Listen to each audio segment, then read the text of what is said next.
So there I was, reborn with the very same Yandere who'd kept me caged for a full decade. My brilliant master plan? Stay completely off their radar, like I never even existed. But surprise, surprise, they all went full dark mode and came knocking right at my front door.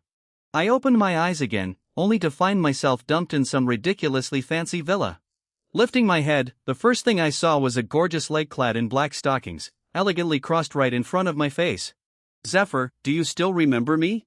That chillingly familiar voice drifted down from above, barely suppressing a raging inferno of anger. She used her foot to provocatively lift my chin, and my blood ran cold. Hearing that voice, both achingly familiar and deeply traumatizing, I froze like a deer in headlights. "So it's Serafina, huh? Long time no see. How have you been?" I awkwardly twitched the corners of my mouth, desperately trying to keep that gentle smile I used to wear back in high school. I haven't even gone to register at school yet. Could we maybe untie these ropes first?" "Just a thought." Serafina looked down at me with immense amusement, her eyes glittering. "Alright, my foot got a little dusty. If you clean it up for me, I'll untie you." Her black-stockinged foot raised slightly, aiming squarely at my face. Under my absolutely shocked gaze, she grabbed a goblet brimming with red wine and poured it straight down her leg. The vibrant vintage cascaded from her thigh to her toes. Visually gorgeous, logically totally unhinged. My nerves were stretched so taut I felt like a guitar string about to snap. This kind of humiliation was brutal to swallow. I really wanted to rebel, but there were several men in black suits standing right outside the door. And my hands were tied behind my back. I literally had zero capital to start an uprising. "What are you still hesitating for? Do you really think you have any other choice?" Serafina dangerously narrowed her deep, dark eyes. Seeing me sit there like a statue, her patience evaporated. She planted that stockinged foot firmly on my chest and chuckled darkly. "Fine, then I'll offer you a second option." She picked up a stack of contracts from the side and flipped through them, a highly satisfied smirk creeping onto her face. Then she tossed the papers onto the floor. "Sign this pact, and I'll let you walk out of here today." I painstakingly picked up the papers, and upon seeing the contents, my pupils practically had an earthquake. "Is this even a contract? This is blatantly a unilateral unequal treaty of doom. Only a certified idiot would sign this." Serafina's lips curled into a smile. "How about it? Do you agree? Isn't this contract a little bit?" I looked up at her, feeling like she was a total stranger, completely different from the timid, cowardly Serafina in my memory from this timeline. Back then, she wouldn't even dare to make eye contact with me. But the woman standing before me now wore a faint mocking smile. "Do you think you actually have the right to refuse me? Damn it, even a clay figurine has a spark of temper." With Serafina pressing me so hard, I wasn't about to be some vegetarian pushover. "I'm not signing it. Whoever loves this garbage contract can sign it themselves." Thanks to all that stalling earlier, I had secretly untied the ropes around my wrists. Standing up in that moment, I was quite a bit taller than Serafina, who was still sitting with her legs crossed. Looking at my furious expression, she actually laughed with piqued interest. "Are you planning to get physical with me?" "If you don't let me out right now, I can't guarantee what I might do," I stated completely deadpan. "Your face is so smooth and tender, taking a punch to it definitely wouldn't look pretty." But before I could even finish my heroic monologue, Serafina moved. I didn't even see how. Before my brain could process it, the whole world spun upside down. By the time I snapped back to reality, my hands were locked behind my back and I was pinned face down on the floor. "Why did you stop talking? Did realizing the massive power gap between us scare you speechless?" Serafina laughed softly, but the crushing force on my arms was no joke. "Are you signing or not? If you don't, I could just snap your arms and legs right here, then you'll probably be a very good, obedient boy." Hearing those words, I didn't doubt her for a single second. She was absolutely capable of doing it. Flashing back to the tragic torture of my past life, I instantly started begging for mercy. "I'll sign. I'll sign. Now that's more like it. So obedient." Serafina released her grip and stood up, sitting back down on her chair. That beautiful wine-soaked black-stockinged foot was now holding a premium gold-tipped fountain pen between its toes.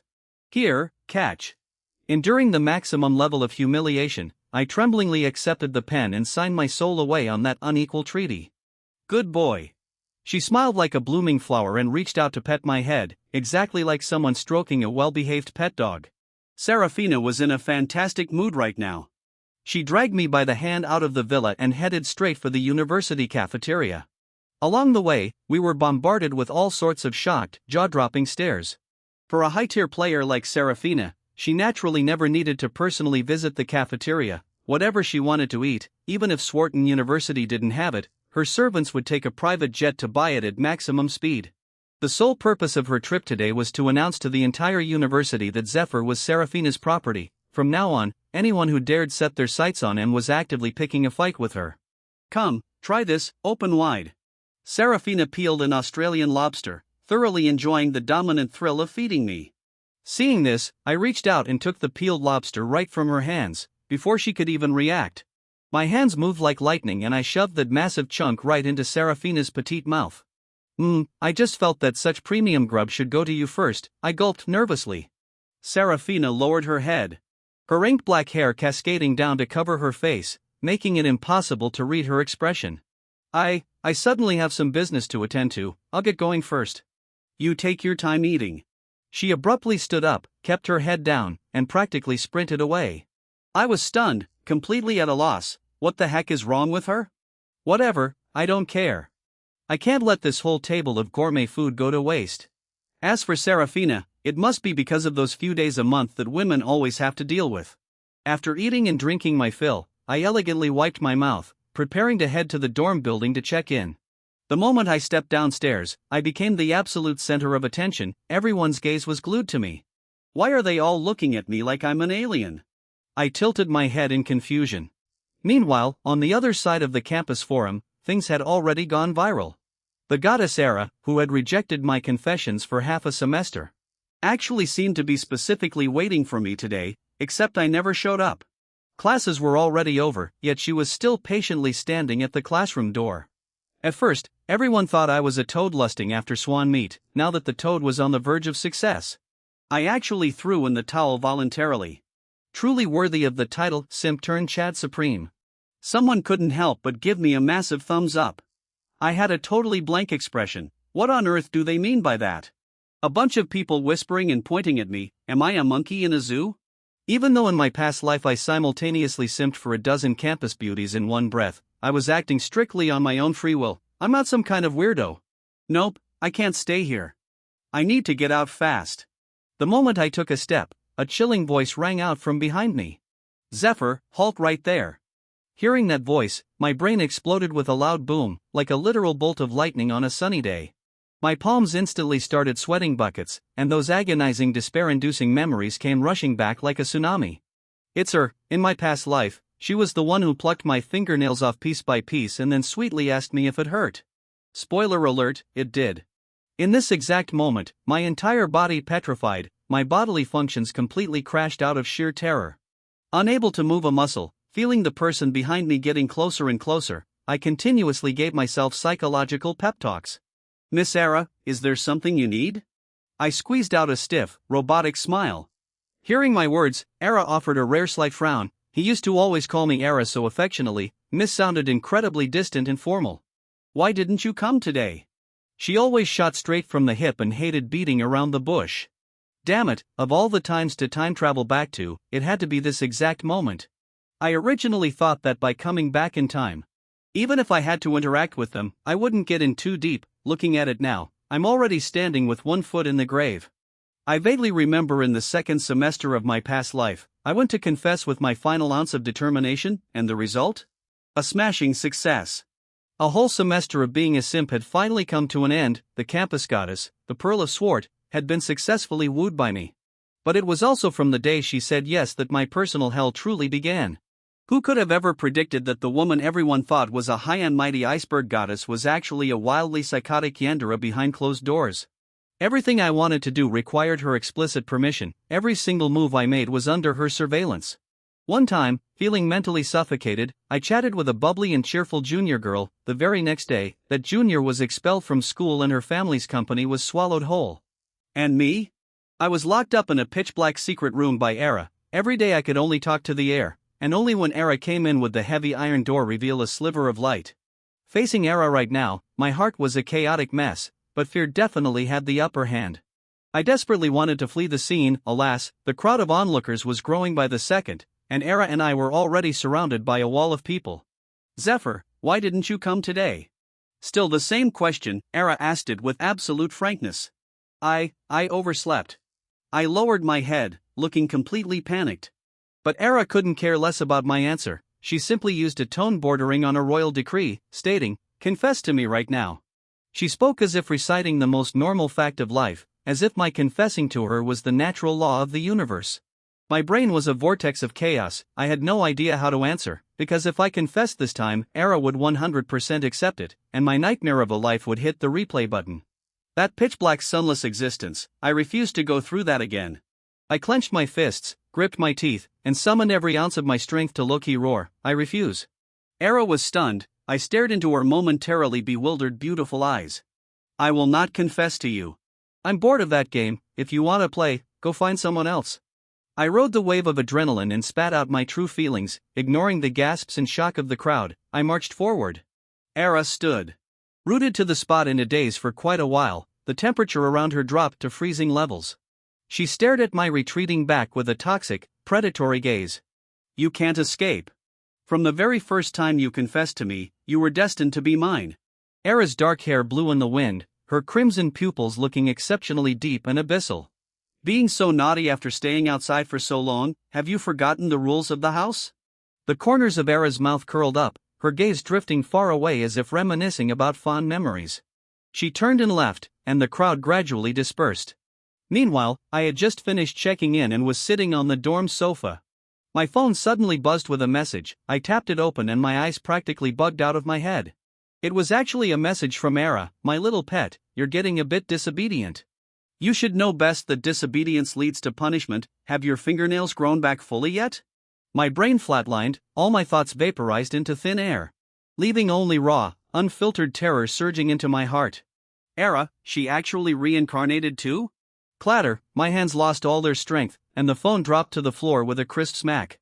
I violently shot up from the sofa, ready to bolt, when I felt a blast of freezing air from behind me. The very next second, a chilling voice spoke right against my back, "Darling, why are you shaking? Aren't you happy to see me again?" Looking at the breathtakingly beautiful woman right in front of me, I completely short-circuited. "Era, how on earth did you get back here? What's wrong, darling? Why are you shaking? Aren't you happy to see me again?" A voice as melodious as heavenly music echoed in front of me, but it was incredibly cold, laced with a hint of frost, wiping my brain entirely blank. My pupils were quivering and my teeth were chattering like castanets. "Era, I've been waiting here for you for ages. Why are you only returning now? Please let me go." My entire body was vibrating. Terrified to the absolute limit, memories of my past life surfaced like shattered glass, making my heartbeat skip a beat. "Let you go?" Era chuckled softly. "Don't forget, whether it's this life or the past one, you were the one who provoked me first." Saying that, Era leaned in close, a dark glint flashing in her jewel-like beautiful eyes. "Did you go looking for that Serafina girl?" I held my breath, not even daring to exhale too loudly. "Rest assured, I won't let her leave here alive." She cupped my pale face in her hands, her eerily upturned red lips looking seductively dangerous. "Anyone who approaches you, I won't let a single one of them go." Saying that, her fair jade-like hand picked up a remote control and pressed it lightly. The TV buzzed with static. Then the screen flashed to a spine-chilling scene. My eyes widened to the max, my face turning even paler. "This girl, darling, you should know her, right? Her name is Bryn. Trash like this actually dared to set her sights on you, so I've already locked her up." In a cramped, damp room, Bryn was tied up like a festive ham, her body trembling nonstop, her expression radiating pure terror. "Devil, you're a devil!" I roared out in sheer panic. "Devil?" Era lowered her head, her shoulders shaking as if she was trying really hard not to burst out laughing. "Baby, you are simply too cute. I did that for your own good. You know, those mosquitoes kept buzzing around you. I merely swatted them for you." At this moment, where was the legendary iceberg goddess Era? She laughed with wild abandon and pinched my cheek hard. "I need to head back to the main estate for a bit. During this time, you'd better be a good boy and not cause any trouble for me, otherwise." Her bright red tongue licked her alluring thin lips, visually stunning, honestly, but I just felt like I was being targeted by a venomous snake, pure horror. "Even though we finally reunited, I feel like something is missing." Era tilted her head and looked me up and down. "Ah, no wonder, you're missing the bone necklace I gave you. Era's smile grew even wider. Hearing those words bone necklace, I shuddered violently and weakly protested. No, I don't want that. The Era of my past life was psychotic to the max. She actually chopped off a joint of her own pinky finger, fashioned it into a necklace and made me wear it to match. She had her goons physically pin me down and without a single drop of anesthesia. Turned my pinky into a matching bone pendant too, hanging right on her exquisite snow-white collarbone. She had cradled my tear-streaked face and said affectionately, "This is the token of our love. We will never ever be separated." As for skipping the anesthesia, Era smilingly explained, "It's so you can truly feel my unforgettable bone-deep love for you." Literally. Fine then, no bone necklace. Era smiled gently. I let out a tiny sigh of relief.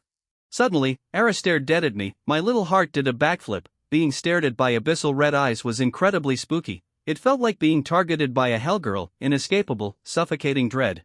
Is there anything else? I mustered my courage and swallowed a gulp of saliva. The smile on Era's lips gradually evaporated. Her icy demeanor was absolutely terrifying. The temperature in the room seemingly plummeted. I felt like I had fallen into an ice cellar.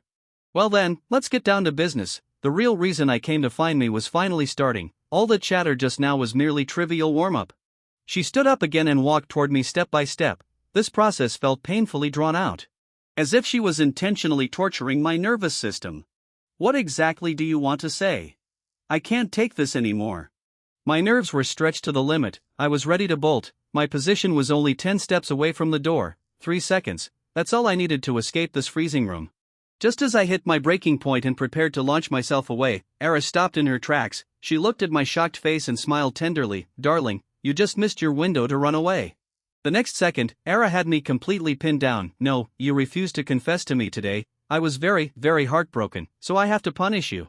She pulled out a pair of pliers. Under my despairing, horrified gaze, she kept bringing them closer to my face. Her eyes crinkled in a hazy, sweet smile. Undoubtedly the most beautiful face in the world, but in my eyes, she was a demon straight out of hell. "It won't hurt, I promise."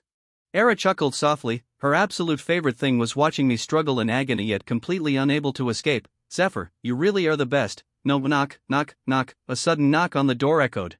Inside the room, Era halted her actions. "Excuse me, is Senior Zephyr inside?" A super sweet voice came from outside. The voice carried a hint of shyness, like a sugar-coated candy that made you want to take a bite. I'm here, I yelled at the top of my lungs as if seeing my savior. "Whatever it is, come inside and tell me." Era's eyes went ice cold. She put away the pliers, got off me, and patted down her black skirt. "Well then. I'll be leaving first, you and this junior can take your time chatting." She bit down heavily on the last few syllables. I scrambled up from the sofa, getting as far away from Era as physically possible. And yanked the dorm door open. They really didn't lie to me. Senior Zephyr really lives here. The junior, wearing a school uniform, smiled at me with pure innocence. "Oh, Senior Era is here, too." Seeing an unexpected guest. The girl's smile grew even brighter. "I have some business with Zephyr, you guys go ahead and chat." Era reverted back to her aloof, untouchable persona, gave me a completely imperceptible glare, and turned to walk out the door. The heart that had been hanging in my throat finally dropped. I collapsed onto the sofa, my entire body drained of energy. Era is just too damn terrifying. Thank God she hadn't mutated to the point of daring to grope and torture me in front of an audience.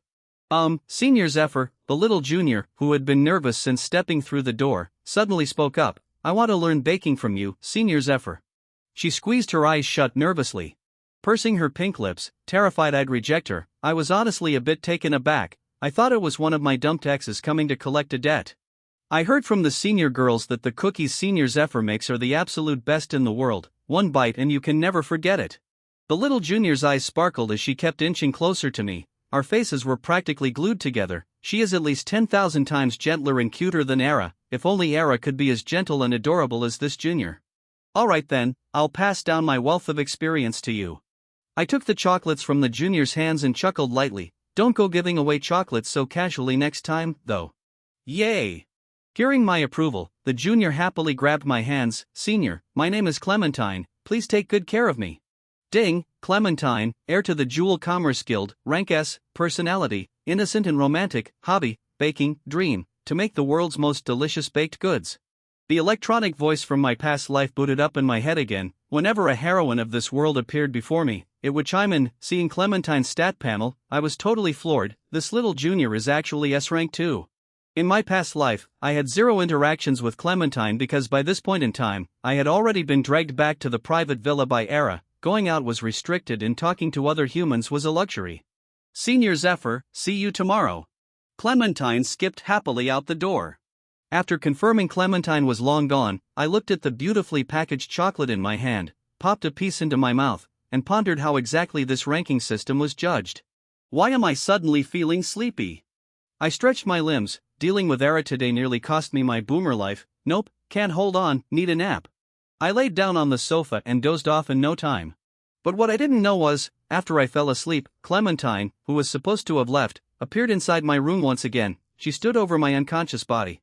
Shivering with excitement, Senior Zephyr, she greedily inhaled my scent, her face flushed red as she kept rubbing against my cheek. Suddenly, she morbidly gripped my hand and violently slapped herself across the face with it. Senior Zephyr, I truly love you so much, please look at me. Saying that, she devoutly planted a kiss on my forehead. I will be with you forever, we'll depend on each other and never be separated. The crazed manic smile on her face vanished, morphing back into the sweet, adorable, pure Junior. Senior Zephyr, see you tomorrow. When I woke up again, I checked the time and was startled. I can't believe I slept straight through to morning. Since when did I become such a heavy sleeper?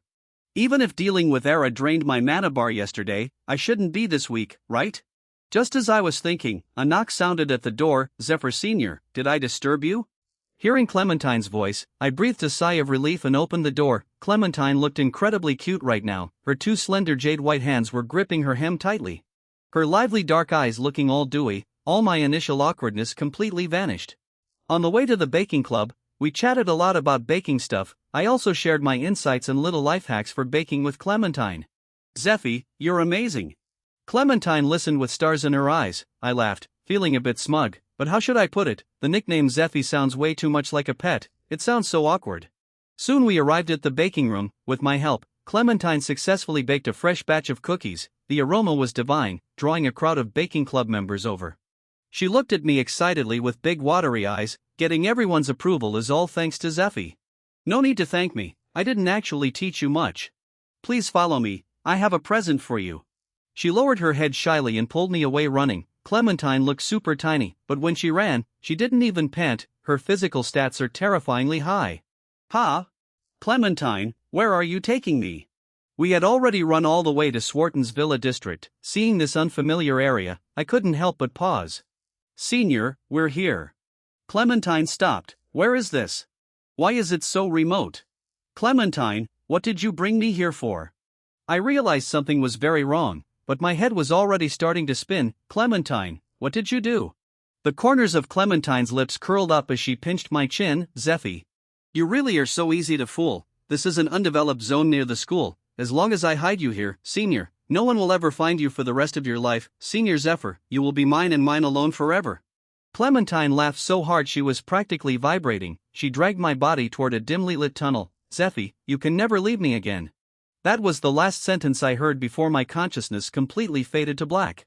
Opening my eyes again, I shot up violently, taking in the scene before me with a face as pale as a sheet. Where is this? Why am I here? I'm locked inside an iron cage. Zeffy, you're awake, are you hungry? I made you some super yummy cookies. A sickeningly sweet voice floated over from nearby. I instantly exploded with rage. You lied to me? Clementine tilted her head, looking utterly perplexed. Lied to you?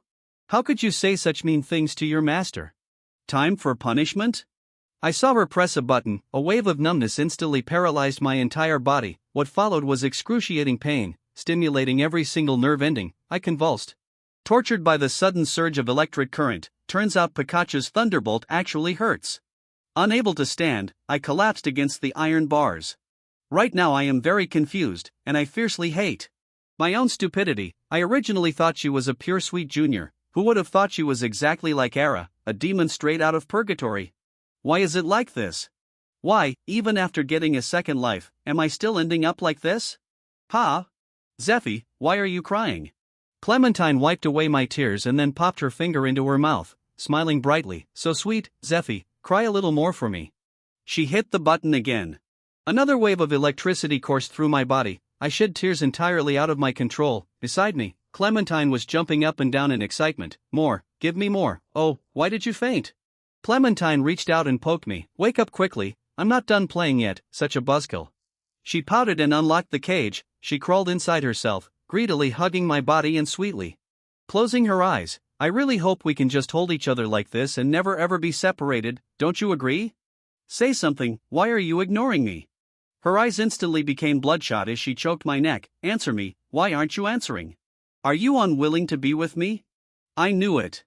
I frowned in agony, desperately gasping for air. Clementine released her grip and smiled radiantly. It's okay, as long as you are mine now, that's enough. In the dark, damp cave, a man bound entirely in chains with soulless, dead eyes resisted by turning his head away. Honestly, why aren't you eating your food properly again? The voice's owner was petite and adorable, her pouting face was incredibly cute, making it impossible for anyone to hate her. Zeffy, I can't hide you much longer, you know, they're going to find you soon.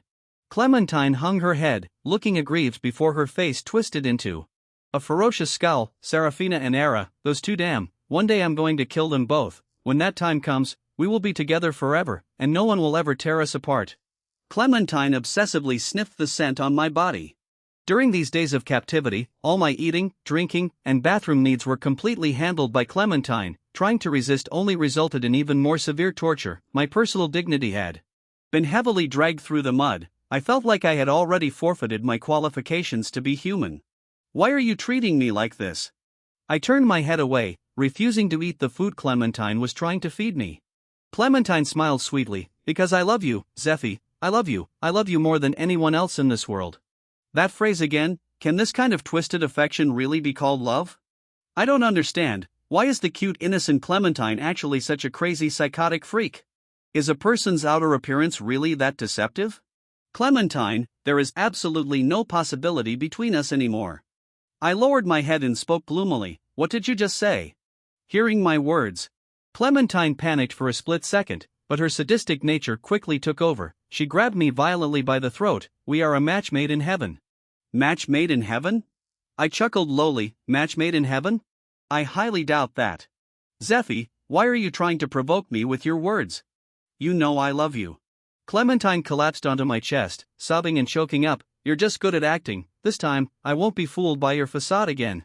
The next second, Clementine's eyes went wide with shock. She stared at me in pure disbelief. Zeffy, what did you do? Clang, all the chains binding me snapped open. I stood up wearily and stretched my stiff body. Nothing much, I won't hurt you. In 1 hour.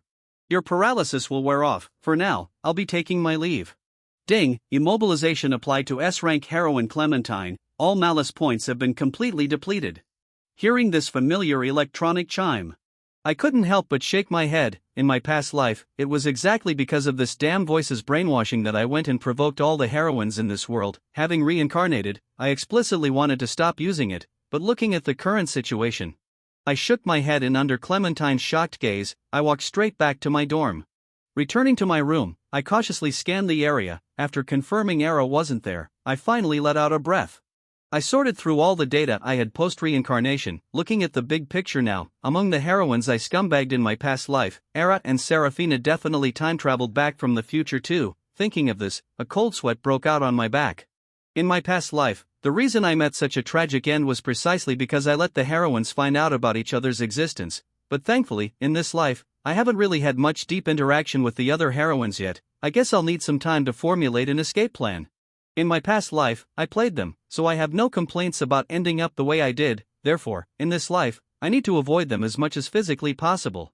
Thinking this, I whipped out my phone and started scrolling the campus forum, and the very next second, my jaw dropped. Right at the top of the forum was the most trending topic. Campus goddesses and pearls of Swarton. Era and Serafina actually got into a massive catfight on campus over a guy who would have thought the iceberg goddess Era, who treated words like gold, was no slouch when it came to a fight?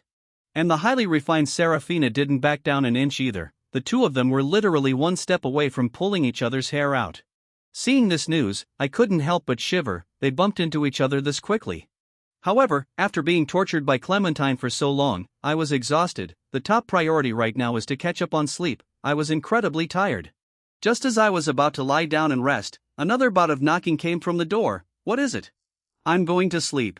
Assuming it was my next door roommate, I yanked the door open looking visibly annoyed. What's wrong? Haven't seen me in a few days, and you've already forgotten your master. The person who arrived was none other than Serafina, the one who made me sign that unequal treaty. Serafina stepped in with her long black-stockinged legs. Looking down on my dorm room from a figurative pedestal. You live in this dump? I panicked a little, not knowing how to answer for a second. I had no idea what Serafina's motive for coming here was. Serafina looked at me coldly. Come here. I stood there like an idiot, my face screaming high alert. Seeing me so tense, a hint of amusement flashed in Serafina's eyes. What are you so afraid of? I'm not going to eat you. I swallowed hard and timidly walked over. Serafina gently patted my head. Good boy, the contract I signed with you, you still remember it, right? I remember. My heart did a massive leap. Is it happening? Is she about to interrogate me for my crimes? Don't be nervous, I'm just asking casually. Seeing my whole body tense up like a board, a flash of amusement crossed Serafina's eyes. What is your relationship with Era? I never used the campus forum, but today, I heard people saying you confessed to her 99 times. Serafina tapped her knuckles rhythmically on the table, looking extremely nonchalant. You like her a lot? Although this was phrased as a question, I knew full well that if I didn't answer it perfectly, my fate would be exceedingly grim. It's just rumors. Just as I was about to defend myself. I saw her press a finger against my lips. Think very carefully before you answer. I hate it when people, especially you, lie. I swallowed and whispered, actually, I didn't like her that much. I don't like her anymore. Hearing this answer, she merely gave me a cold, calculating look. Then what about me? Have you ever felt a flutter in your heart for me? To say no would be a lie, because back in high school, I had already cultivated the grand dream of giving every single girl a home, so I lowered my head and said, my heart did flutter. Hearing this, a ripple passed through Serafina's deep eyes. He did have feelings for me. She closed her eyes, burying the surging emotions deep in her heart. No, I can't be fooled by him again. This man's words can never be trusted. I cannot let his facade and sweet talk deceive me anymore. No matter what he thinks, as long as I chain him firmly to my side, that will be enough. Then your breakup with Vivian, was it because of me? Serafina awkwardly turned her head away. Her cheeks were burning up. As she said those words, her hands subconsciously gripped the hem of her clothes. Even after a few years, she still caught feelings for the man standing in front of her. That ignorant, pure puppy love from high school was destined to be the knot in her heart for life. With my head down, I failed to notice Serafina's abnormal reaction. For a moment, I didn't know how to respond. All right, Serafina abruptly stood up, stopping me in a fluster. You don't need to say it. I already know the answer. She just knew that during those 2 years as deskmates in high school, I definitely caught feelings for her. Serafina's beautiful eyes trembled, terrified that I'd see through her strange behavior. She practically power-walked to the door. You get some good rest. Slam, she shut the door. Serafina walked out, her face entirely crimson. Zephyr, she murmured softly. Ever since the day I hand-fed her the lobster, she had reverted back to that high school girl who craved love and desperately wanted companionship. Zephyr, you'll stay by my side, right? She clutched her beating heart, a blissful smile gracing her face. Her thoughts seemingly drifted back to their high school days. I had no idea what just happened. Why did she just leave so suddenly? I scratched my head. Did she come all this way just to ask if I liked Era? Recalling my past life, the very first time I met Serafina was in high school. Back then, some delinquents cornered Serafina. I just happened to be passing by and my mega-sim target, Vivian, was right beside me. In order to show off my overwhelming masculinity, I drew my sword to help the weak. Of course, naturally, I was beaten to a pulp by 5 thugs and ran away holding my head. But even so, I desperately shielded Serafina with my life. When I opened my eyes again, Vivian was already standing in front of me with a look of utter contempt. She dusted off her hands casually. If you don't have the skills, don't try to play the hero saving the beauty. I forgot, Vivian was practically better than me at everything. I was just trying to protect the classmate. Vivian had already turned away, just as I was about to follow her. My shirt corner was grabbed by a trembling little hand. A timid voice squeaked out, "Thank you for saving me, my name is Serafina." Seeing Vivian getting further and further away, I swatted Serafina's hand away, and without even looking back, I declared, "I'm Zephyr, Zephyr."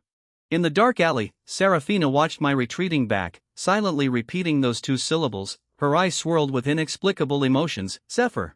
Early the next morning, I was jolted awake by violent pounding on my door. I rubbed my eyes, groaning as I reluctantly got up. Then I heard my roommate's voice from outside. "Zephyr, Goddess Era is here for you."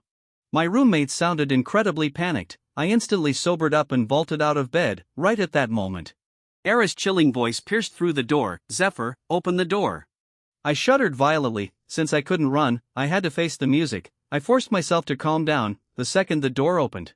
The freezing aura rolling off Era made me shiver again. She looked me up and down and stated coldly, "Is there someone else in your room?" "Nope, just me," I said with a bright smile. Era said nothing and sat down on my sofa, her long, flawless legs were blindingly white. I kept a close eye on Era's expression. Seeing her remain in absolute iceberg mode, I mustered up my courage and said, "Let's just leave the past in the past. The fact that we ended on such bad terms just proves we aren't meant to be." The past I was referring to was obviously my previous life. "Zephyr, it's already too late. I will never let go." Era stood up, her cold, breathtaking face morphed into pure insanity. "None of them came back, only I came back. I don't care what exactly is going on between you and Serafina, but if you keep tangling with her, I won't be able to hold myself back." I swallowed hard. "There's nothing going on between me and Serafina. Hey, are you okay?" "I'm fantastic." Lifting her head, Era's expression turned glacial. She glanced at the time on her wrist. "Time for business. Tonight the Federation is hosting a gala. You are coming with me." Facing Era, who had tracked me down once again, my nerves were completely shot. I kept my head down, refusing to make eye contact. "From now on, you are forbidden from getting too close to other girls. I have already been incredibly merciful to you." She reached out and stroked my cheek, dark currents swirling in her eyes. "Zephyr, my patience has limits. If there is a next time, I will lock you in a cage and make you stay there for the rest of your life." I visibly shuddered. Based on my understanding of the past life, she absolutely walked her talk. The car ride was totally silent, the vehicle parked at a scenic oceanside villa. My legs turned to jelly. I spun around and tried to make a run for it, but crashed right into Era's ice-cold face. She analyzed my terrified expression with intense fascination. "You should be very familiar with this place." "Correct, this was the exact same villa where I was imprisoned in my past life. All those horrifying, despair-inducing memories were manufactured right in this very house. I don't want to go in." My face was pale as a ghost, my voice cracking. Era chuckled lightly, looking thoroughly amused. She grabbed my hand with an eerily tender grip. "Darling, we're home. This is a home that belongs exclusively to us." I violently tried to shake off Era's hand. "Let go of me, you absolute psycho." My face was completely drained of color. The memories of this place had me sweating buckets. The beginning of my nightmare in my past life started the exact second I stepped into this villa. The next moment, Era actually let go of my hand. A gentle smile hung on her face. "Whatever you wish, darling." Being suddenly released by Era, I didn't even have time to be shocked. I bolted in the opposite direction like my life depended on it. Era didn't chase me. The smile remained glued to her face. "Darling, remember to come home when you're tired of playing." At this point, I had already put massive distance between me and the villa, sweating profusely. I didn't dare to stop for a single second. My face was painted with absolute disbelief. I couldn't believe Era actually let me run away. I was currently in a forest on the island. I should be able to escape before nightfall, make it back to the Swarton main island, and leave this private island belonging to Era. Fueled by the hope of escape, I rested for a brief moment and started running again. Without realizing it, the sun had already set. I was running on absolute fumes. Finally, I saw the massive bridge connecting to Swarton. I made it out. Wait. No, my eyes practically split open. I watched helplessly as the giant stone gates right in front of me began to close. The moment I reached the bridge, the path to the Swarton main island had been sealed shut by the gates. Having sprinted all day, I collapsed weakly onto the ground. Right at that moment, Era's gentle voice echoed from the forest behind me. "Darling, it's time to come home." The voice was laced with a laugh, as if mocking my sheer incompetence. You. My eyes were bloodshot as I shakily stood up. Bang. A loud crack like thunder. I felt my leg give out, and I uncontrollably crashed to the ground. Heart-shredding pain made me want to pass out, but the sheer agony immediately jerked me back awake. My lips were white from the pain. Era strolled over to me like she was taking a leisurely walk in the park, casually shaking a small smoking handgun. "Darling, I did give you a chance to run. You're the one who didn't grasp it." She crouched down, her flawless face beamed a smile right at me. "This is all Zeffy's fault. If my darling was just a good boy, he wouldn't have gotten hurt. This is the punishment for Zeffy's failed escape attempt." Era smiled radiantly. I clenched my teeth so hard they nearly shattered. I was in too much pain to even speak. "Look at me like that, darling, play with this." Era placed the handgun into my hand. She cocked it and pointed the barrel right at herself. As long as I pulled the trigger, Era's brain would be blown out, her life would end, and I would never be tormented by Era ever again. "Darling, why don't you give it a try?" Era smiled tenderly, staring at the gun in my hand. I entered a trance. I couldn't even feel the pain anymore. "If I kill her, I'll be free." My finger instinctively reached for the trigger. Era's smile grew even wider. She gently closed her eyes. "Zephyr, I will love you forever." The hand gripping the trigger trembled, the gun clattered to the ground. In that instant, Era's smile became utterly unhinged. Zeffy, I gave you a choice, between freedom and me, you chose the latter. Era tossed my pain-unconscious body into the car. Half an hour later, we were back at the villa. Zeffy, you can never run away now. Era hummed a happy tune and tossed me with a bullet hole in my knee onto a pristine white bed. She personally operated on me, extracting the bullet from my knee. After a series of professional medical procedures, I slowly regained consciousness. The moment I opened my eyes, I fuzzily saw Era bandaging my hand. Darling, you're awake. Era smiled and leaned close to me. Why does my mouth taste like rusty metal? I frowned in discomfort. Darling, you drank my blood, you know what? Did you say? I stared at Era in pure disbelief. Psycho, she's completely lost her mind. Darling, why so shocked? Obviously, it's because you love me too. Era pulled me into a tight hug. You clearly had the chance to kill me just now, but you didn't do it. I opened my mouth, but said nothing. When I heard Era say I will love you forever, the hand that wanted to fire the gun felt like it was grabbed by an invisible force. My heart seized in pain. Ultimately, I dropped the gun. What about the gala? I desperately wanted to change the subject. Era was clearly in a fantastic mood tonight. We're just going to get some good rest. We aren't going to the gala. She looked at me with eyes full of doting affection and gently stroked my hair. Zeffy, I still feel like there's something missing between us. I know. She remembered something and walked out of the room looking extremely pleased. What is she going to do? I swallowed hard, feeling a wave of post-trauma panic. She was crazy enough to point a gun at her own head. I believe Era is capable of literally anything. Before long, Era returned. Zeffy, guess what present I brought for you? Era smiled joyfully and revealed the item from behind her back. I had this necklace custom made just for us. It has our names engraved on it. It also comes with built-in GPS tracking and a punishment mechanism. Era's eyes were full of smiles. As long as Zeffy wears this, you'll never mysteriously disappear for no reason ever again. How about it? Zeffy is super happy too, right? My face went completely pale. If I actually put on this collar, God knows what kind of twisted games this psycho would invent. No need, I don't need this. I will never leave Era's side.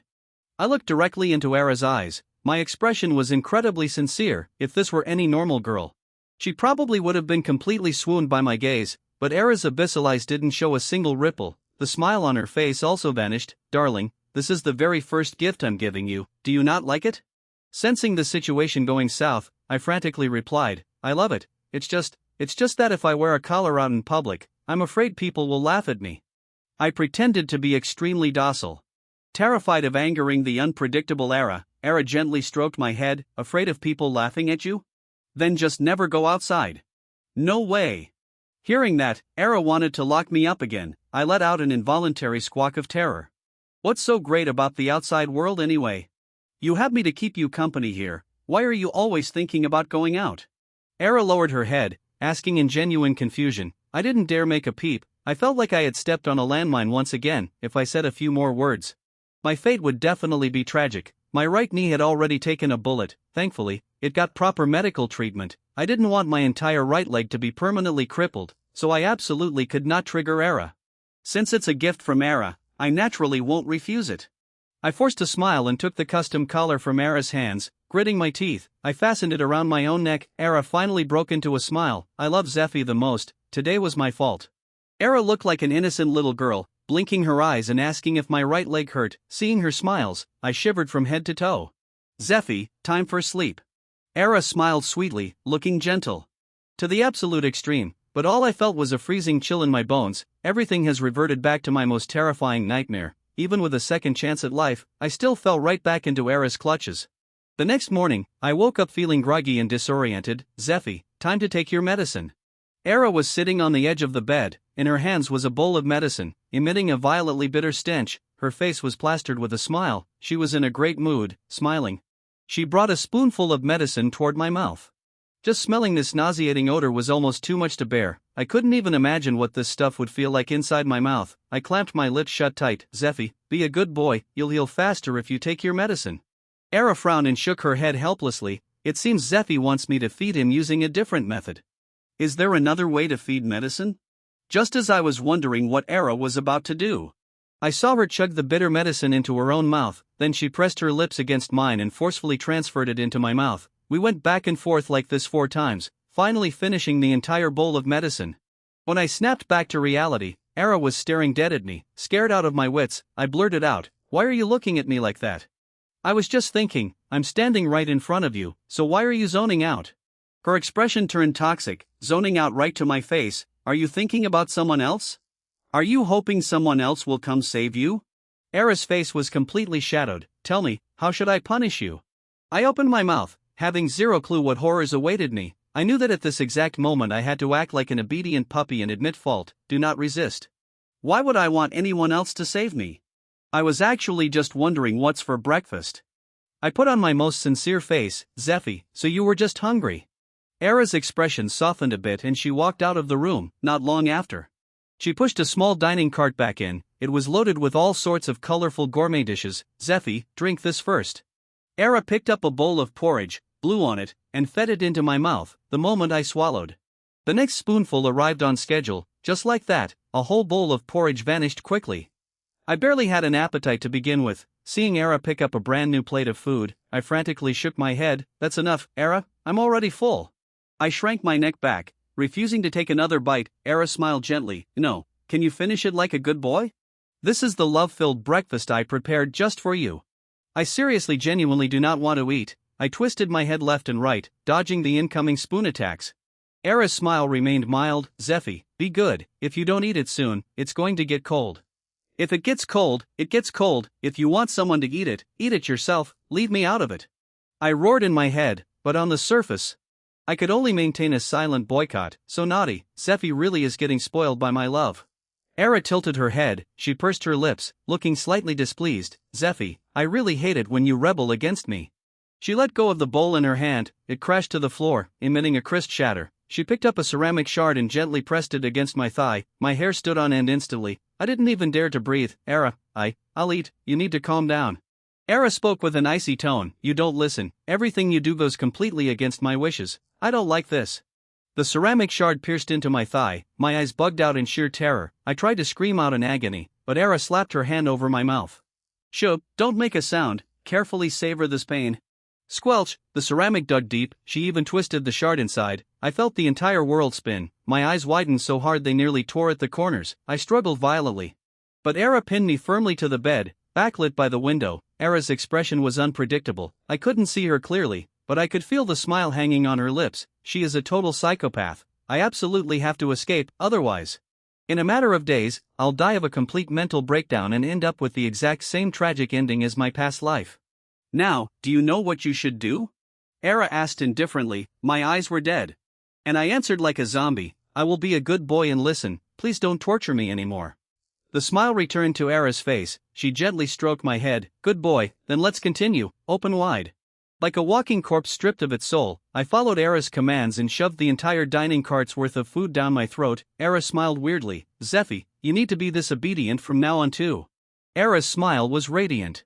During these days at the villa, she wished she could glue herself to me 24 hours a day. I had zero freedom. I could not stand this kind of soul-crushing life. Sure, someone was paying for my food, clothes, and housing, but this wasn't the life I wanted. I craved the outside world. Era's personality was simply too erratic to predict. One second she's beaming, giving you a taste of sweetness, the next second, her face goes dark, and she dishes out ruthless punishments. But thankfully, today Era had to return to the main estate. This would be my one and only chance to escape. My shot right knee had mostly recovered. I was able to walk back and forth freely. Era walked in at this exact moment. Watching me about to get out of bed, she asked, "Darling, what are you doing?" "I've been lying in bed a bit too long. I wanted to get up and walk around," I said in a soft, timid voice. Era stated coldly, "Did I give you permission to get out of bed?" I flinched terrified and quickly replied, "I'll get back in right now. Please don't be mad. Zeffy, why are you still so disobedient?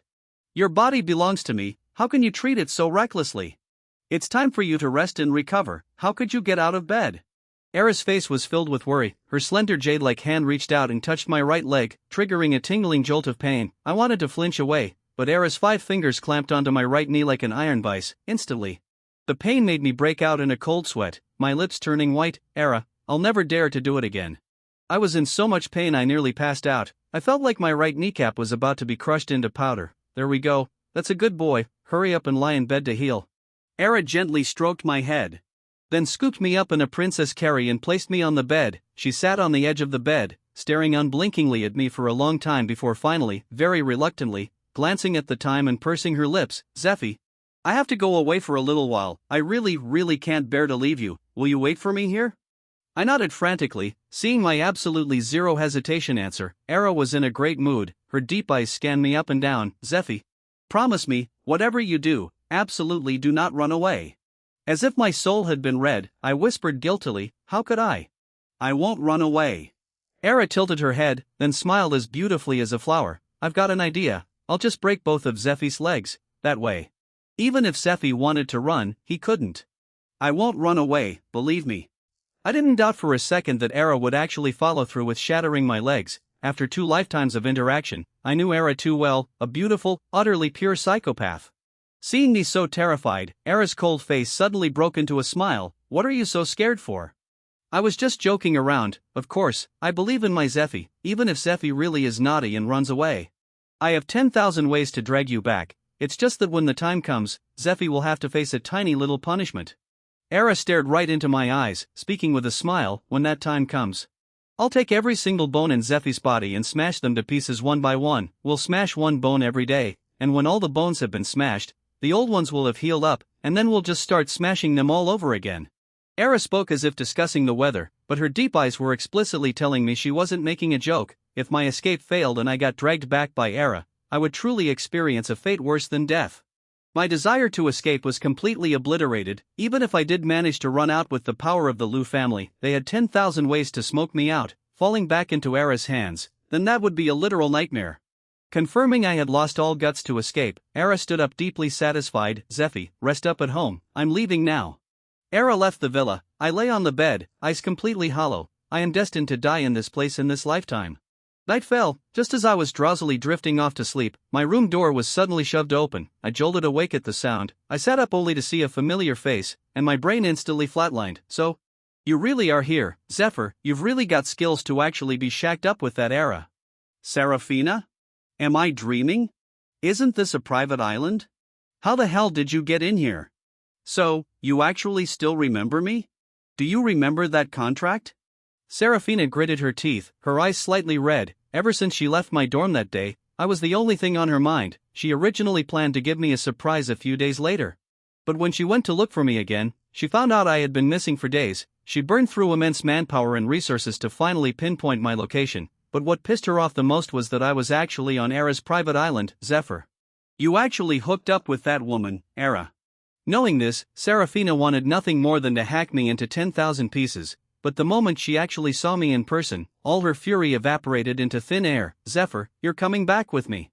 Serafina reached out to grab me, but with a face full of sheer terror, I violently slapped her hand away. She stared at her empty hand, her heart felt like it was being stabbed by needles. She lowered her head, hands balling into tight fists, only to weakly unclench them again. When she looked up at me again, her gaze had grown somewhat frosty. "I originally thought you had changed, but looking at it now, you're still the same, always so heartless." Serafina's gaze was venomous, her red pupils reflected my figure. "I will definitely take you back. Even if I have to break all 4 of your limbs, I will drag you back." Hearing this, I frantically scrambled back a step. Eyes filled with dread. "Just let me go. I really can't leave with you." My heart was a chaotic blender of emotions. Right now, I absolutely did not dare to leave with Serafina. Era's parting words were practically branded into my brain. With Era's methods, there was nothing she wouldn't do. "Do you really like that woman so much?" Serafina ground her teeth, eyes brimming with agony. "Just leave, I'm not going with you." I resolutely squeezed my eyes shut. Serafina suddenly started laughing coldly. Her bizarre behavior scared the crap out of me. "What are you laughing at?" I watched as she tucked a lock of hair behind her ear. "I'm laughing at what an absolute idiot I am. For a guy like you, I don't need to waste my breath at all. I just need to shatter your 4 limbs and drag you back." She waved her hand and several shadowy figures instantly materialized. I screamed out, "If you dare touch me, I will definitely kill you all." As soon as the words left my mouth, the shadows hesitated. Slightly, the name Liu family held massive weight throughout the entire Federation. Even though they were shadow guards raised secretly by the Chen family, they still held an inherent fear of the Liu family. The Chen and Liu families had been locked in a stalemate for a century, neither could finish the other off. "Miss, the feud between the Liu and Chen families has somewhat eased recently. If a massive conflict erupts again over this guy Zephyr, then neither family will know peace for 100 years. Cut the crap and do it, break his arms and legs." Serafina maintained her icy glare. Hearing my threat, Serafina let out a mocking sneer as if she had just heard the joke of the century. You signed the contract. So you are Serafina's property. I don't give a damn about any Lu family. Seeing Serafina's ironclad resolve, the shadow guards hesitated no more. In practically a split second, my face was smashed against the floorboards. I was pinned to the ground with terrifying speed. Serafina coldly stared at my dirt-smeared face. She slowly crouched down, dark emotion swirling in her eyes. I don't know how Era threatened you. But you refuse to trust me. You don't believe I can protect you. In your eyes, am I really inferior to Era? I was being crushed so hard I could barely breathe. I forced out, I just don't want you to be dragged down by me. This time, I wasn't lying. Era is a reincarnator too. In my past life, the Lu and Chen families were evenly matched. But the current Era has future knowledge. If Era finds out Serafina took me away, knowing Era's temper, the Chen family would probably face total annihilation. You're looking out for me? Hearing my words, Serafina's previously frosty eyes trembled slightly. He's afraid of dragging me down. He actually cares about me, and I treated him like this. Serafina suddenly turned her back to me and said gruffly, "Let him go." Hearing this, the shadow guards were utterly baffled. Miss, you just believe whatever he says? Finally freed, I scrambled up, gasping for air. I walked towards Serafina with a look of deep affection. Serafina, you don't understand. Era only forces me. Actually, my feelings for her. I didn't finish the sentence. I merely clenched my fists and lowered my head. Seeing my incredibly genuine acting, Serafina's heart fluttered wildly. Zephyr, it was my fault for misunderstanding you. Don't worry, I will protect you properly. She pulled me into a tight embrace. Come back with me. As long as I'm here, Era won't be able to do a thing to you. I opened my mouth, realizing that if I refused now, my limbs were definitely going to be snapped like twigs. Let's go, I'll go with you. Serafina smiled tenderly. She grabbed my hand and led me out of the villa, sitting in the car. Looking back at the villa, I felt a wave of delayed terror. Great, just great. Now I've got a wolf in front of me and a tiger behind me, nowhere left to run. I couldn't help but sigh internally. Era and Serafina are honestly cut from the exact same cloth. Escaping Era's villa now is nothing more than jumping from one fire pit straight into another. In my past life, the second I disobeyed an order, Era would pluck my fingernails out one by one. As for Serafina, she seemed to have a fetish for breaking people's limbs. Once someone picked a fight with me, the next day, several shadow guards shattered all four of that guy's limbs, twisted his arms and legs into a literal ball, and dumped him in front of me. Serafina chuckled softly in my shocked ear. Whoever bullies you, I'll annihilate them for you, but if you disobey me, you'll end up exactly like him. Inside the car, Serafina leaned heavily against me, the faint fragrance on her body wafted over, making me sit up ramrod straight out of sheer nerves. Why so tense? I'm just a little tired and borrowing your shoulder for a rest. She genuinely seemed exhausted, resting her head on my shoulder, her breathing evened out. Just when I thought Serafina had fallen asleep, she suddenly snapped her eyes open. Vivian is back. My body instantly went rigid, my mind blanked. Vivian was the girlfriend I chased for 3 years in high school. She was also the one who brought me into Swarton University, except the moment I stepped into Swarton. The very first mission rang in my head, dump Vivian, and on that very day, Vivian chose to go abroad. When did she get back? I forced myself to stay calm and ask stiffly. Serafina shot me a look. Just a month ago, the Federation even hosted a gala to celebrate her return. She didn't come looking for you on her first day back or any day after that. She probably doesn't even know you went missing and got abducted by Era. I lowered my eyes, a million thoughts racing through my head. I thoroughly broke Vivian's heart. She's probably forgotten I even exist by now. By the time Serafina and I made it back to Swarton, the sky was already starting to brighten. The car parked in Swart's Ultra Premium Villa District. I originally wanted to head back to my dorm, but Serafina grabbed me. It's almost dawn, just stay at my place tonight. Looking at the gradually lightening sky, I could only nod in agreement and step into the familiar yet alien villa. Serafina led me to a room with classic antique decor. You can sleep in here today. I nodded. I'd like to rest now. I pointed at the bed, hinting heavily, but Serafina remained rooted to the spot. I know, hurry up and rest then. How am I supposed to rest if you don't leave? I was just about to blurt that out when the Serafina on the other side of the room started peeling off her black stockings. Hold up, hold up. I slapped my hands over my eyes and yelled frantically, What? What on earth do you think you're doing? Serafina chuckled lightly. Sleeping? Do you not take your clothes off when you sleep? No, what I mean is, wasn't this room meant for me to rest in? I tried to put it as delicately as possible. Hearing this, Serafina's smile didn't fade a bit. Exactly, it was prepared specifically for you. Oh, wait, no, to be precise, Serafina tackled me onto the bed, a rosy blush crept across her face. It was prepared for the two of us to share. Serafina's dark hair spilled over her bare shoulders. I instinctively gulped, stammering, Serafina, maybe get off me first. Serafina wrapped her arms tightly around me, her voice sickeningly sweet. I don't want to, I'm so sleepy. I wanted to struggle, but Serafina's grip was insane. I had no choice but to let Serafina hold me like a plushie. Slowly, the exhaustion washed over me, and I drifted into dreamland. Who knows how long passed, but I groggily woke up. Master, you're awake. A sweet, enchanting voice tickled my ear. My eyes snapped open in absolute shock. All sleepiness instantly vanished. There was no mistaking that voice. Serafina, what is this? What's wrong? Do you not like me wearing this outfit? Serafina's face was completely flushed as she playfully glared at me. Who would have ever imagined that Swarton's campus belle, the heiress of the Chun family, Serafina, would actually be wearing a white-stocking French-maid outfit? I felt a sudden heat in my nose. Holy crap, no way, I'm getting a nosebleed. I reached for a tissue to plug it, but Serafina was faster, with lightning speed. She clamped a hand over my nose, her fragrant, soft body pressed tightly against mine. My heart felt like it was doing a drum solo. This is bad. If things keep developing like this, it's going to be a disaster. Serafina, why are you wearing a maid outfit?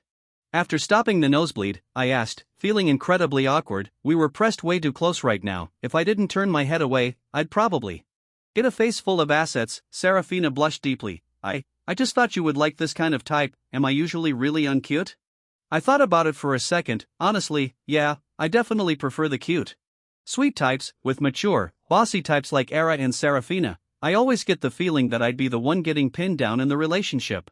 But the current Serafina, with her face covered in a blush, her normally cold, stunning face contrasted with the maid outfit, created an ultimate Gapmo effect. The way she looked right now overlapped perfectly with the high school girl who didn't dare to look up and nervously swayed side to side in front of me. Back then, Serafina really was that pure and adorable. It was just that back then, my brain only had room for Vivian, so I never had a single inappropriate thought about my deskmate. The current Serafina had long since shed her youthful awkwardness, morphing into a peerless, breathtaking beauty. Every single move she made tugged at my heartstrings. As long as it's you, Serafina, I love whatever look you have. I smiled slightly, slipping right back into my old playboy persona. My comment turned Serafina's face instantly as red as a perfectly ripe apple. She nervously grabbed my hand. Let's go downstairs and eat. I made it for you myself. I was stunned. I didn't expect Serafina to know how to cook. Then I absolutely have to savor your culinary skills. Soon we're sitting at the dining table. I stared at the plate of egg-fried rice in front of me, slightly surprised. How do you know how to make this kind of food? In my mind, someone from a massive legacy family like Serafina should have grown up eating abalone and premium seafood. Serafina swallowed a mouthful of egg-fried rice and slowly explained, I'm from a branch family of the Chens. I was never favored growing up. My parents were busy with the family business and rarely came home to see me, so I had to cook for myself. She seemed to fall into a memory, continuing. Back then, I felt like the entire world was pitch black. I lived all alone in a massive 10,000 square foot mansion. At night, it was totally dark. I was so lonely, I actually considered suicide. She looked up, meeting my dumbfounded expression. You were the one who saved the gloomy, autistic me. Every night, I would think of your face, and then I wouldn't feel so lonely anymore. You were the sole source of light in my dark life. I couldn't help but want to get close to you. I couldn't help but want to touch you. I couldn't help but miss you. Every single smile you aimed at me, I locked away in the deepest part of my heart. Whenever the loneliness threatened to swallow me at night, I would recall your smile. Even though I knew you smiled like that at everyone, I wasn't your one and only. Your gaze never lingered on me. I tried to hold on to you, but I didn't even have the right to touch you. You have no idea that I secretly plastered my entire room with photos of you. You never knew there was someone trailing behind you every single day, wishing she could record your every single move. One day, I will own you. I'll lock you inside that room plastered with your photos. You might be shocked, you might be angry, you might be terrified, but you will absolutely never escape. And then later, I confess to you. Serafina spoke with chilling calmness, and you know the result. I became the laughingstock of the whole school. Hearing this, I really wanted to slap my past self into orbit. Rejecting Serafina was one thing, but to turn around and give her flowers to Vivian, Serafina, I don't blame you. Serafina looked at me and said, the only one to blame was the me from back then. I didn't have the qualifications to be with you, but the me of today, the high heiress of the Chen family. She grabbed my hand and stared directly into my eyes. Before I knew it, I had skipped way too many classes, although at Swarton, this top-tier international academy. The school focused on elite education and didn't force you to attend general culture classes. Major courses were entirely dependent on self-discipline, so under Serafina's relentless pestering, I skipped my major class once again and ended up following her to an elective, the Kendo Club. The school actually hired swordmasters from all over the world. There's Mr. Vance, who specifically teaches fencing, and Mr. Kenshin, the EI Kendo master. Serafina explained to me with a smile, "Today is a special day. The sword masters from around the world will have their students spar today to prove whose country's swordsmanship is superior." Chatting away, we walked into a Kendo Club facility the size of a football field. "Serafina, you're here." The moment we walked in, a loud voice rang out. The newcomer was wearing a Japanese Kendo uniform, but the second he saw me standing next to Serafina, his smiling face instantly dropped to sub-zero. "Serafina, who is he?" Thorn's tone was incredibly unnatural. "He's my boyfriend," Serafina stated bluntly. After dropping that bomb, she grabbed my hand and walked right past him to head inside. "Halt right there." Thorn suddenly lowered his voice and roared. Serafina ignored him completely, pulling me right inside. I watched his face contort with rage as he turned his head. "Where did they go?" "Boss Thorn, she already left." A lackey affiliated with the Chang family stammered. "Boss, that guy is Zephyr, you should know him, it's that Zephyr." Thorn's face twisted into an ugly snarl. "So, it's this punk who's the reason Serafina never even looks at me. I'm going to kill him." Thorn was the next heir to the Chang family. There was nothing he wanted that he couldn't get. "Serafina, who was that guy just now? Someone from the Chang family?" "You can ignore him, he's nobody important. Once I become the head of my family, the first thing I'll do is wipe the Chang family off the map." Serafina didn't care in the slightest. She changed into her Kendo uniform and walked over to me. "Does it look good?" My eyes practically popped out of my head. Serafina was dressed in a pure white Kendo uniform. Her delicate, flawless bare feet stepped on the wooden floor, but it felt more like they were stepping right on my heart. She gripped a wooden sword in her pale hand, looking unspeakably valiant and heroic. Seeing my eyes glued to her, Serafina poked me in the chest with the hilt of her sword. "You go change too, spar a few rounds with me later." I excitedly ran into the locker room. When Serafina is in her normal state of mind, she really is the absolute ideal girlfriend. She's gorgeous, stunning, and knows exactly how to act cute in front of her lover. Soon, I finished changing and walked out. Serafina's eyes trembled slightly. "Didn't expect this outfit to actually suit you quite well, let's just go practice." Receiving such earnest praise from Serafina made my face heat up a bit. Soon, the two of us stepped onto the Kendo sparring mat. "Come on, I'll teach you a few moves." Serafina chuckled, drawing her wooden sword. "During the 2 years after you transferred, I underwent family training. My swordsmanship is definitely no worse than those so-called masters." We both lunged forward, our blades clashed. The next second, my sword was sent flying out of my hand. Serafina's wooden sword rested against my throat. She smiled faintly. "Looks like you lost." I swallowed hard, genuinely surprised. During my past life's missions, I had actually acquired Grandmaster-level Kendo skills, and yet, I couldn't even beat the current Serafina. "Want to go again?" Withdrawing her sword, Serafina was in high spirits, again. My competitive spirit was fully ignited. The two of us clashed once more, only this time, I wasn't defeated in a single move. "Didn't realize you actually had some skills?" Serafina's eyes flashed with surprise. Our blades locked together, our faces incredibly close. Looking at my grin, Serafina's face suddenly flushed red. As our swords rebounded off each other, her foot suddenly twisted. The next second, Serafina frowned in pain. With lightning reflexes, I lunged and caught Serafina just as she was about to fall. "Careful, your ankle is swelling up fast." I calmly carried Serafina to a rest bench and quickly sprinted to the infirmary to dig out some medical supplies. I carefully applied an ice pack. "How did you suddenly twist it?" I frowned in concern, but how could the current Serafina possibly tell me that? It was because she got too mesmerized looking at my face and accidentally messed up her footwork. "In this condition, I probably won't be able to compete." She lowered her head. "If you can't compete, then you don't compete." I sat down next to Serafina and gently massaged her tender calf. "Nothing is more important than your health." Serafina's pupils danced. The little deer in her heart was doing backflips. "Zephyr, compete in my place." She grabbed my hand. "Win a trophy for me." Serafina's cheeks were flushed, her eyes looking at me with pure desperate hope. Being stared at like that made me a bit embarrassed. I scratched my head and ultimately agreed. On the tournament stage, I backhanded my blade, moving as fast as lightning, relying on my Grandmaster-level Kendo skills. The guy wielding the katana didn't even have time to react before he was launched. Horizontally through the air, the guy crashed heavily onto the floor and passed out cold. In this kendo tournament, I was the last man standing. Everyone's jaws hit the floor, down in the audience. Thorn's eyes were bloodshot. He originally planned to beat me to a pulp in front of Serafina. He never expected that his sword would be sent flying in just 2 moves and he'd have to run away with his tail between his legs, after what felt like an eternity. The dead silent kendo club erupted into massive cheers. Everyone was screaming my name. I stood on the stage panting heavily, soaking in the adulation of the crowd, a warm spring breeze smile on my face. But what I didn't know was, up on the second floor of the kendo club, a woman draped in a snow-white fox coat was staring dead at my smiling face with demonic, alluring eyes. "We meet again, my little puppy." Isolde's crimson fingernail gently traced her lips, savoring that familiar flutter in her heart. In my past life, it was my mistake. In this life, I will absolutely not share you with them. Her red tongue licked her vibrant lips as she slowly stood up, snow-white hair cascading down to her waist. She was unruly beautiful, like a goddess stepping straight out of a painting. "My lady, why did you send the weakest disciples?"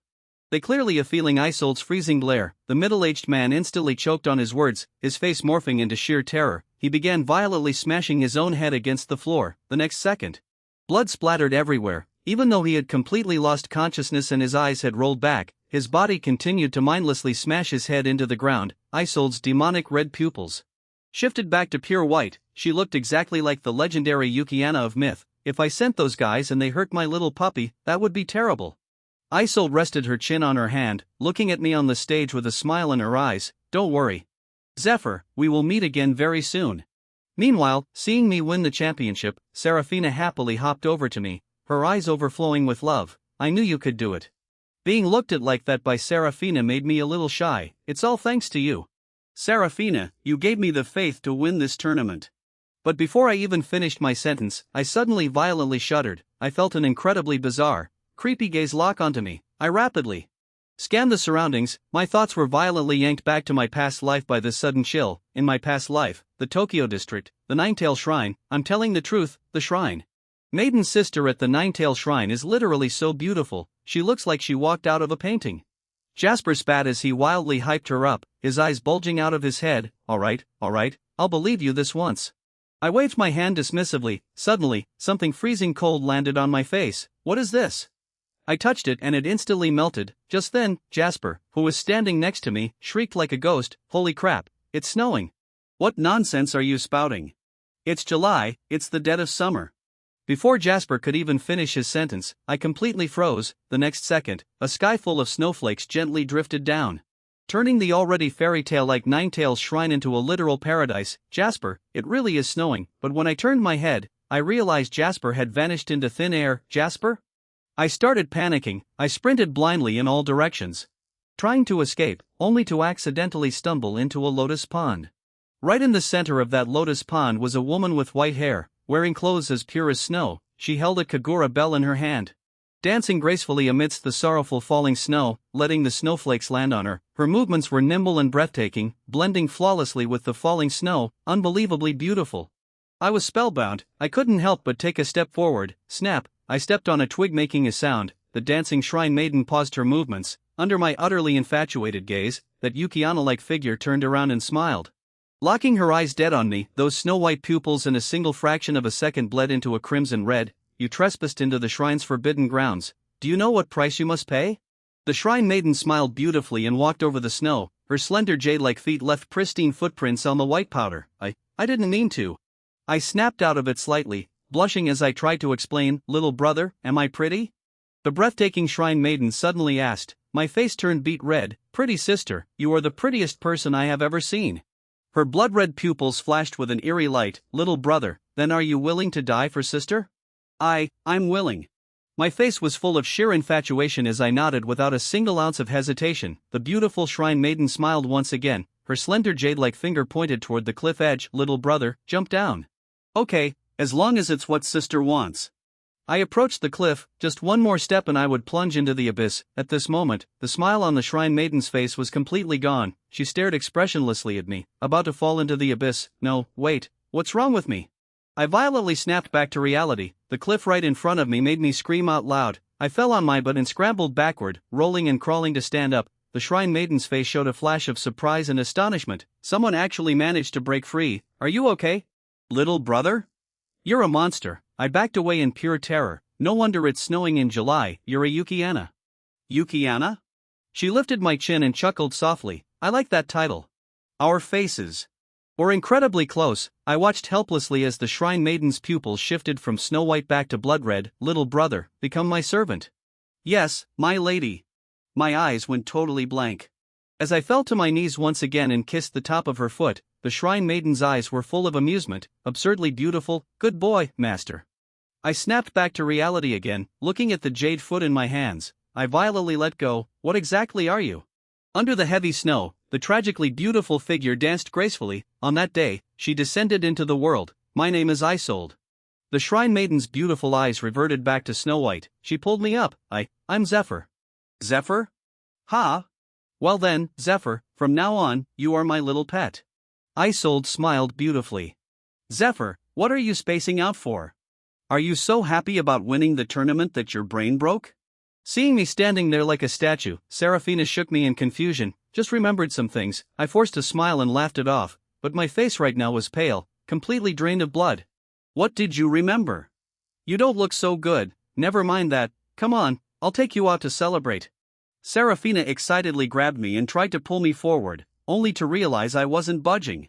And right now I had absolutely zero brain capacity for anything else. It's Isolde, the demon witch actually came back too. I have to run fast. I have to get out of here. Nope, I can't stay here for another second. I'm escaping right now. After packing my bags, I frantically bought a ferry ticket, but after boarding the ship, before I could even let out a sigh of relief, a highly familiar voice rang out from directly behind me. Senior Zephyr, where are you going? The moment I heard that voice, every single hair on my body stood on end. I snapped my eyes open, staring at the girl in front of me in pure unadulterated disbelief. Clementine, how are you here? I swallowed hard. My soul still halfway out of my body, standing on the other end. Clementine was completely unhurried. I've been following you the whole time, Senior Zephyr. It's just that Senior Zephyr always had the damn Seraphina by your side. It made it really hard for me to get close to you. Her face was flushed, her eyes hazy with obsession. Now that Senior Zephyr is all alone, naturally, I came to find you. Don't come any closer. I stared at the petite, sweet, adorable junior in front of me. But my eyes held nothing but raw terror. She looks so pure and cute, but deep down, she's an incredibly twisted psychopath. Senior, you can't escape. Clementine's morbid smile was unspeakably horrifying, under my panicked gaze. She pulled out a gleaming dagger from behind her back. My face instantly went white as a sheet. I whipped around and bolted for the other cabins. Seeing this, Clementine didn't panic in the slightest. She thoroughly savored the look of sheer terror on my face. Her right hand elegantly spun the dagger, doing knife tricks. I see you, you can't escape. Slam, on the other side, I frantically found an empty cabin. Slammed the door shut, and rapidly locked the deadbolt multiple times. I leaned my back against the door, panting heavily. Crazy, they're all completely crazy. Clementine actually wants to kill me. My eyes were bloodshot, and I was gasping for air like a dying fish. But before I even had a single second to calm down, the very next moment, Clementine's eerie voice drifted through the door. Zeffy, Senior, you're in there, right? Could you open the door for your junior? It's super dark out here. I held my breath, maintaining absolute dead silence. Suddenly, the locked cabin door began to violently rattle. Senior Zephyr, I really truly love you so much. Why are you hiding from me? Bang, bang, bang, 3 consecutive massive thuds. The wooden door was already starting to splinter. I slapped my hands over my mouth, not daring to make a single sound. Hey, what are you doing? Stop destroying company property. Is that a knife in your hand? You psycho, stay back. The screams of a crew member outside grew fainter and fainter. Through the crack in the door, I could vaguely see a puddle of red. Senior Zephyr, you're watching this, aren't you? Clementine smiled morbidly. Her eye was pressed dead against the door's peephole. Senior Zephyr, I see you. My entire body was violently convulsing. Terror had completely swallowed me whole. The red liquid seeped through the gap under the door and onto my pant leg. On my off-white pants, that puddle of red was blindingly obvious. Senior, we're going to see each other very soon. Bang! Bang! Bang! The wooden door began to give way. With a massive boom, the wooden door was kicked entirely off its hinges. Clementine casually strolled in, spinning the bloodstained dagger. Senior Zephyr, I found you. Don't come over, stay away. Hiding under the table, I held my breath, watching those flawlessly pale jade-like legs walk right past me. Once I confirmed Clementine had walked into the inner room, I let out a breath and was just about to make a run for it. Suddenly, a hand reached out from behind me and clamped onto my ankle. Senior, I found you. Clementine's voice rang out again. My eyes Bugged out, a red-stained dagger violently plunged downward. I twisted my body and narrowly dodged it by a hair. Clementine, calm down first, there must be some kind of misunderstanding between us. I scrambled up smoothly and rapidly backed away, but Clementine's smile didn't waver. Senior Zephyr, I really do love you so much. You absolute psycho, I don't like you. Gritting my teeth, I turned and bolted. Whoosh, the very next second. A gleaming dagger flew past, grazing my cheek. I felt a slight trace of warmth on my face, but before my brain could even process the next move, Clementine's icy voice drifted over leisurely. Senior, what did you just say? I didn't quite catch that. Clementine's eyes were blood red, her expression slightly twisted. A warrior can be killed, but not humiliated. Do you really think I'm a pushover? That any random person can just ride on my head? Get out of my way, don't force my hand, suppressing my fury. Anger finally overrode my fear. Oh, is Senior planning to attack me? She spread her arms wide, laughing maniacally. Come on then, I don't have a weapon in my hands right now. You could say I'm completely defenseless. Isn't Senior going to pin me to the ground and properly vent all your anger? Clementine laughed out loud. The humiliating memories of captivity pushed my rage to the absolute zenith, now being taunted by Clementine like this. The blood rushed straight to my brain. I clenched my fist and swung a haymaker right at Clementine's face. Bam! The next second, I was actually front-kicked by Clementine, flying 3 meters through the air. My entire body flared in agonizing pain. Looking at Clementine walking toward me once again, my eyes were filled with absolute disbelief. My legs were trembling uncontrollably. Senior, don't be scared, I won't do anything too bad to you. Clementine smiled gently, seemingly reverting back to the sweet, adorable Junior. Really? A sliver of desperate hope flared in my chest. Did Clementine return to normal again? Thinking this, I was just about to stand up. Suddenly, a massive force slammed onto the top of my head. My face was brutally smashed into the floorboards. My brain felt like a grenade went off inside it. My vision went dark. Senior, do you feel a bit better now? Clementine smiled sweetly, whispering directly into my ear. I weakly opened my mouth, but only managed to let out a few delirious mumbles. Let me go. What did Senior just say? Clementine can't hear you. Clementine was laughing incredibly happily. After taking consecutive heavy blows to the head, my consciousness was already fading. My hands weakly reached toward the door, trying to crawl away. Senior, don't move around too much. I'm just going to grab something real quick. Clementine was in a fantastic mood. She skipped happily over and pulled the dagger out of the wall. Zeffy, this might sting a little bit. Once I sever all the tendons in Zeffy's arms and legs, I will love Zeffy even more, and my love will definitely take all your pain away.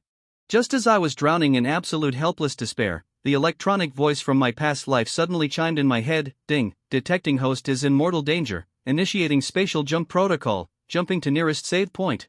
I felt a sudden sensation of weightlessness. On the other side, Clementine finished retrieving the dagger and turned around. The smile on her face instantly shattered into panic. She looked as lost as a child who had dropped their favorite toy. Zeffy, where are you? Where did you go? Clementine completely panicked. She stood frozen in place, utterly at a loss, her eyes turning bloodshot. Zeffy, I will definitely find you. You can't escape. You can't escape. She morbidly began smashing her own head against the wall. Zephyr, I love you, you cannot leave me. Meanwhile, in another location, Miss, the bathwater is ready. A maid spoke respectfully. Master arranged a meeting for you with the young master of the wine family. I'm not going. Blythe, you're talking a bit too much today. Hearing this, the maid instantly clamped her mouth shut. Miss, I will take my leave now. Please call for me when you finish bathing. Vivian remained entirely expressionless, her face showing neither joy nor sorrow. She shed her pristine white silk robe, her snow white shoulders so delicate they made you want to take a bite. Just as her barefoot lightly touched the floor, preparing to step into the pool, suddenly, the space in front of her rippled. A flash of blue light illuminated the room. A figure plummeted straight into the water. When she saw the person floating in the water, her perpetually calm and stoic face instantly broke into pure shock. Zephyr? Vivian's beautiful eyes trembled, feeling absolute disbelief. Miss, what happened? Do not come in. Vivian coldly shouted, stopping her. She stared at the unconscious man in the water, unable to stop her trembling hand from reaching out to stroke his face. She bit her lip gently. Finally, she leaned down and planted a deeply affectionate kiss on the unconscious man's lips. For the first time ever, her lifeless eyes showed a ripple of emotion. Back then, you chased me for 3 years. Now, I want you to chase me for the rest of your life. This is what you owe me. You cannot escape. Don't kill me. No. Opening my eyes again, I violently sat up in bed. My face was pale, filled with sheer terror. The next second, a tearing headache ripped through my brain. Where is this? You're awake. Vivian smiled tenderly. The sudden voice scared the living daylights out of me. After getting a clear look at her face, I was temporarily captivated. Miss, may I ask who you are? Vivian raised an eyebrow slightly. Zephyr, did you actually forget who I am? Zephyr, is that my name? I asked groggily. I feel like I don't remember anything. Vivian frowned, observing me closely. After confirming that I truly had amnesia, she smiled gracefully. My name is Vivian, I am your girlfriend. Saying that, she walked out of the room, pulled out her phone, and made a call. Her voice was completely devoid of emotion. Bring me some medicine. I sat on the bed. My memories were entirely shattered fragments. I couldn't piece any of it together except for one memory that was exceptionally vivid. It was a girl who looked incredibly pure and cute, but for some reason, I felt an overwhelming sense of terror toward her. Zeffy, why are you out of bed? Soon, Vivian walked in carrying a bowl of medicine. Drink your medicine first. I took the bowl and downed it. It had a very strange taste. I couldn't quite describe the feeling. I just knew that after drinking it, my headache subsided a bit, and the fragmented memories in my head seemed to blur even further. Good boy, you have to drink it all to heal quickly. Vivian gently patted my back, enduring the bitter taste. I chugged the whole thing, watching me finish every last drop. Vivian smiled, then gently closed the door behind her. Blythe, investigate. During the time I was gone, which women did he interact with? Do not miss a single one. Inside the dim room, a mechanical voice chimed in my head. Ding, new heroine detected. Vivian, rank S, only daughter of the Dragon Kingdom's high society, danger level, Kumi. Meanwhile, the Chen family estate, Serafina's eyes looked somewhat dead and hollow. A kind-looking elderly man chuckled. What's wrong with my precious granddaughter? You look completely out of it. Did someone bully you? Tell Grandpa will handle him for you. Serafina gently closed her eyes and shook her head without saying a word. She had just received a report from the Shadow Guards. The cruise ship Zephyr boarded had inexplicably sunk. No one on board survived. At that moment, her brain had completely flatlined. When she snapped out of it, she had lost all composure, screaming orders for all her men to go salvage and search, but the final result she got was that they never found my body. Recalling the fact of my death once again, Serafina gripped her fists so tightly her knuckles turned white, her bloodshot eyes filled with a layer of tears. She suppressed a sob. Grandpa, I'm fine, I'm really fine, I just want to go outside for some fresh air. Serafina stood up, her footsteps so unsteady she nearly collapsed. Serafina, are you sure you're okay? Several uncles quickly rushed to support her, their faces full of deep concern. Serafina flinched like a startled rabbit, instinctively dodging their hands. I'm fine, just need some air, She walked alone into the courtyard. The piercing, freezing wind made her feel incredibly weak. She looked like she could collapse at any second. She silently walked into an empty dark corner and buried her face in her knees. It was as if she had returned to that horribly lonely high school era, in this isolated dark corner. Serafina could no longer bear the weight. Her barely perceptible sobs were masked by the howling freezing wind. Zephyr, where exactly are you? You definitely wouldn't die, right, Zephyr? Elsewhere. The Liu family. Father Liu sat at the dining table. Era, that little sweetheart of yours is dead. Father Liu took a sip of wine, speaking as if it were the most trivial matter in the world. Hearing this, the hand Era used to hold her knife and fork instantly dropped. Her gaze turned predatory to the extreme. What did you do to him? I didn't do it. He escaped from your private island. Later, probably trying to hide from someone, he boarded the Hope cruise ship. Father Liu elegantly sliced off a small piece of steak. That Hope cruise ship, just like its namesake, sank straight to the bottom along with all its hope. After finishing his sentence, Father Liu noticed Era acting like nothing happened. He raised an eyebrow in surprise. Era, why aren't you reacting? He won't die. Era took a sip of red wine. Her already alluring lips looked even more vibrantly red. Even if he does die, he can only die by my hands. Era stated indifferently, truly worthy of being my daughter? Hearing this, Era sneered coldly. Is it because mother was imprisoned by you until she died that you can sit there and say worthy of being my daughter? Era threw down her knife and fork. The look she gave the man was filled with absolute disgust. Meanwhile, I was lying on the massive bed, my consciousness a bit scrambled. My headache was gone, but why did it feel like my memories were getting even blurrier? I held my head, got out of bed, and was about to open the door, the second my hand touched the doorknob. A mechanical voice rang out in my head, do not open the door. I paid it no mind. I twisted the knob and pulled the door open. Vivian was standing right outside, smiling radiantly. Zeffy, time for your medicine. But for some inexplicable reason, I felt a faint trace of dread. Looking at the weirdly colored medicine, I shook my head. Vivian, my injuries are already healed. Can I not drink the medicine? You aren't fully healed yet. you have to heal thoroughly to prevent a relapse. Vivian didn't get angry, instead, she gently rubbed my head. Hurry up and drink it, it'll get cold soon. Just as I reached out to take the bowl, the mechanical voice in my head chimed again. Do not drink, in 3 days, your memories will be restored. Vivian, I heard you and that punk got back together. An elegant middle-aged man spoke casually. Vivian, who was currently brewing tea, smiled slightly. Yes, father. She poured the freshly brewed tea into a cup and handed it to Lord Sterling. Lord Sterling quietly observed his daughter. Does it have to be him? Vivian dropped her smile, looking dead serious. It has to be him. Lord Sterling gently set down the teacup. He sighed, seemingly conceding, if that's the case, I won't meddle in your affairs anymore. Tomorrow, the Fallon capital is hosting a high-level gala. I expect you to bring him along. Meanwhile, my precious granddaughter. Tomorrow there is a summit that could shift the entire trajectory of the Federation. I expect you to secure another major victory for our Chen family's legacy. The old master of the Chun family smiled kindly. Serafina replied respectfully, Grandpa, rest assured, I understand. Going to the Fallon capital tomorrow, is it? Isolde said indifferently, My lady, are you truly going to Fallon? Once you arrive there, your divine powers will be weakened. Your Highness, everything has been prepared. A guard knelt respectfully on the ground. Very well, you may withdraw. Aurelia, wearing a golden gown, looked incredibly divine under the moonlight. Zephyr, are you doing well right now? Under the moonlight. Aurelia reached out to touch a silhouette. The next second, the silhouette completely vanished into thin air. Miss, we have arrived. Blythe pulled open the door of the private jet, making a welcoming gesture. Zeffy, wake up, we're here. Vivian shook my heavily sleeping body beside her. Her face was filled with a doting smile. Come, hold my hand, don't wander off. I nodded obediently and grabbed Vivian's soft, boneless jade hand. Run away, do not go, you annoying voice, will you shut up? I was incredibly fed up with this noisy voice in my head. Time until memory restoration, 2.5 hours, calculating survival. Probabilities, encountering Era, survival rate 10%, encountering Serafina, survival rate 50%, encountering Clementine, survival rate 20%, encountering Aurelia, survival rate 80%, encountering Isolde, survival rate. Shut up. Listening to the inexplicable voice in my head, I couldn't help but roar out loud. Vivian stopped walking and looked at me with a confused expression. Did I give him too high of a dosage? Did the medicine make Zephyr stupid?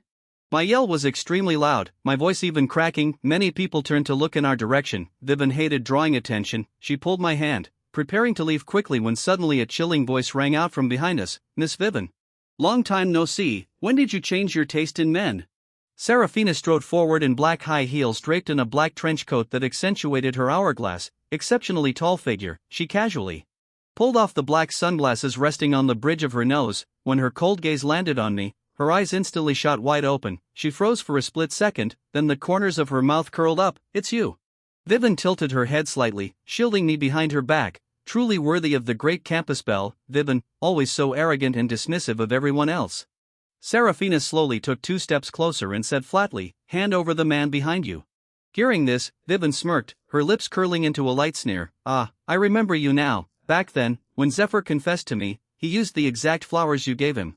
The lethal damage of that single sentence was undeniably astronomical. The surrounding onlookers recognized the 2 women. Everyone took a collective sharp intake of breath. Suddenly, a voice echoed from not too far away. Why is it so noisy over here?